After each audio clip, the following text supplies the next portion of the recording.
ഇരിക്കുമ്പോൾ ശക്തമായ വേദന അനുഭവപ്പെടുന്ന ഒരു രോഗാവസ്ഥയാണ് ടെയിൽ ബോൺ പെയിൻ അഥവാ കോക്സിഡൈനിയ എന്ന് പറയുന്നത്. നമ്മുടെ നട്ടെല്ലിൻ്റെ ഏറ്റവും അടിയിൽ അല്ലെങ്കിൽ ഏറ്റവും താഴെയായിട്ട് കാണപ്പെടുന്ന ഒരു ബോണാണ് കോക്സിസ് എന്ന് പറയുന്നത്. അപ്പോൾ ബാക്കിയുള്ള സ്പൈൻ വെച്ച് നോക്കുമ്പോൾ, നട്ടെല്ല് വെച്ച് നോക്കുമ്പോൾ ഈ കോക്സിസ് താരതമ്യേന വീക്കാണ്, ബലം കുറഞ്ഞ ഒരു ബോണാണ്. അതുകൊണ്ട് തന്നെ എന്തെങ്കിലും വീഴ്ച സംഭവിക്കുമ്പോൾ പെട്ടെന്ന് തകരാറ് പറ്റുന്ന ഒരു ബോണാണ് കോക്സിസ്. ഫ്രാക്ചർ സംഭവിക്കാം, അല്ലെങ്കിൽ ഈ കോക്സിസിൻ്റെ ആംഗുലേഷൻ, വളവ് കൂടാം, ഇതെല്ലാം വീഴ്ചയിൽ സംഭവിക്കാം. അങ്ങനെ ആവുമ്പോഴാണ് ഈ ടെയിൽ ബോൺ പെയിൻ അല്ലെങ്കിൽ കോക്സിഡൈനിയ എന്നുള്ള ഒരു അവസ്ഥ ഉണ്ടാകുന്നത്. ഇപ്പോൾ 90% കേസസിലും ഒരു ഹിസ്റ്ററി ഓഫ് ട്രോമ ഉണ്ടാകും, ഒരു വീഴ്ചയുടെ ഒരു ഹിസ്റ്ററി ഈ പേഷ്യൻസിനുണ്ടാകും. ചുരുക്കം ചില സിറ്റുവേഷൻസിൽ ഇൻഫെക്ഷൻസ്, അണുബാധ കാരണമോ അല്ലെങ്കിൽ ട്യൂമർ കാരണമോ കോക്സിസ് പെയിൻ വരാം. പക്ഷേ അത് എക്സ്ട്രീംലി റെയർ ആണ്.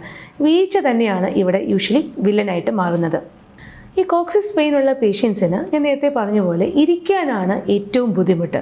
കുറച്ച് കൂടുതൽ നേരം ഇരുന്ന് ജോലി ചെയ്യേണ്ടി വരുമ്പോൾ അല്ലെങ്കിൽ ബൈക്ക് ഓട്ടിക്കുമ്പോഴൊക്കെ അസഹനീയമായ വേദന വരും.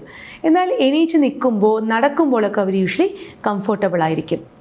ഇതെങ്ങനെയാണ് ഇത് കൺഫേം ചെയ്യുന്നത്? ഇത് കോക്സിസ് പെയിൻ തന്നെയാണ്, കോക്സിഡൈനിയ ആണ് എന്നെങ്ങനെയാണ് കൺഫേം ചെയ്യുന്നതെന്ന് ചോദിച്ചാൽ, യൂഷ്വലി ഇതൊരു ക്ലിനിക്കൽ ഡയഗ്നോസിസ് ആണ്. നമ്മൾ പേഷ്യൻറ്റിനെ പരിശോധിക്കുമ്പോൾ, അവരുടെ രോഗലക്ഷണങ്ങൾ കേട്ട് അവരെ പരിശോധിക്കുമ്പോൾ ഇത് കോക്സിസ് പെയിൻ ആണെന്ന് നമുക്ക് മനസ്സിലാകും.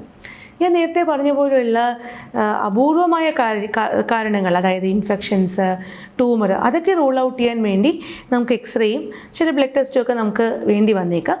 പക്ഷേ മോസ്റ്റ്ലി ഇതൊരു ക്ലിനിക്കൽ ഡയഗ്നോസിസ് ആണ് കോക്സിഡൈനിയ. ഇനീഷ്യൽ സ്റ്റേജസിൽ നമുക്ക് നീർക്കെട്ട് കുറയ്ക്കാൻ, കാരണം ആ വീഴ്ച കഴിഞ്ഞ് ഉടനെയൊക്കെ ആണെങ്കിൽ ഈ ടെയിൽ ബോണിൽ നല്ല നീർക്കെട്ട് കാണും. അപ്പോൾ ഈ നീർക്കെട്ട് കുറയ്ക്കാനുള്ള മരുന്നുകൾ, അതുപോലെ ചൂട് പിടിക്കുക, എസ്പെഷ്യലി ഉപ്പിട്ട ചൂടുവെള്ളത്തിൽ തുണി മുക്കിപ്പിഴിഞ്ഞ് ചൂട് പിടിക്കുക, അങ്ങനെ കുറച്ച് ഫിസിയോതെറാപ്പി, എക്സസൈസസ്, അങ്ങനത്തെ കാര്യങ്ങളിലോടുകൂടി ഈ പെയിൻ കുറയും. പക്ഷേ ഇത് വളരെ സിവിയർ പെയിനായിട്ട് തുടരുകയാണ്, കുറച്ചധികം നാൾ കഴിഞ്ഞിട്ടും ഈ വേദന മാറുന്നില്ല എന്നുണ്ടെങ്കിൽ എക്സ്റേയുടെ സഹായത്തോടു കൂടി ചെയ്യുന്ന വളരെ എഫക്റ്റീവായിട്ടുള്ള ഒരു ഇഞ്ചക്ഷനുണ്ട്. നമ്മളതിനെ ഗാംഗ്ലിയോൺ ഇംബാർ ബ്ലോക്ക് അഥവാ GI ബ്ലോക്ക് എന്ന് പറയും.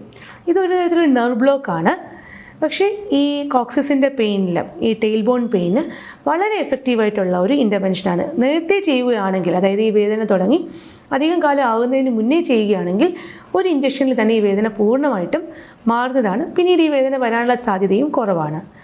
അപ്പോൾ ടെയിൽ ബോൺ പെയിൻ നിസ്സാരമായി കാണരുത്. മറ്റുള്ള പല ക്രോണിക് പെയിൻ കണ്ടീഷൻസിനെയും പോലെ തന്നെ നേരത്തെ ഡിറ്റക്ട് ചെയ്ത് ചികിത്സിച്ചാൽ ഇതിൻ്റെ ഔട്ട്കം വളരെ നല്ലതാണ്.